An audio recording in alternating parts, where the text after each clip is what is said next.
হাইমচরে মুহাম্মাদিয়া নুরানি হাফিজিয়া মাদ্রাসায় সবক প্রদান উপলক্ষে দোয়া অনুষ্ঠিত। বিস্তারিত দেখুন ডেস্ক রিপোর্টে।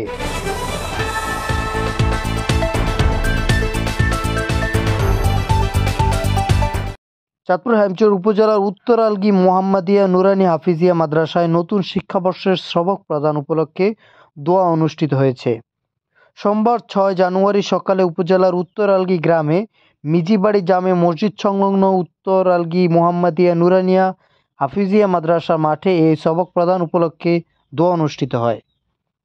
মাদ্রাসার প্রতিষ্ঠাতা মোহাম্মদ মাসুদ ব্যাপারীর সভাপতিত্বে ও পরিচালক মাওলানা মোহাম্মদ নুরুল ইসলাম এর পরিচালনায় প্রধান অতিথি হিসেবে সবক প্রদান করেন এবং দোয়া মোনাজাত পরিচালনা করেন আশরাফিয়া কাসেমুল উমুল মাদ্রাসার পরিচালক হাফেজ মাওলানা তৈয়ব বিন কাসেম।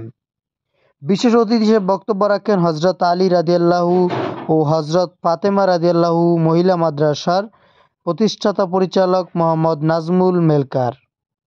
শিশু শ্রেণী ও প্রথম শ্রেণীর পরীক্ষায় প্রথম, দ্বিতীয়, তৃতীয় হওয়া শিক্ষার্থীদের মাঝে পুরস্কার বিতরণ করা হয়।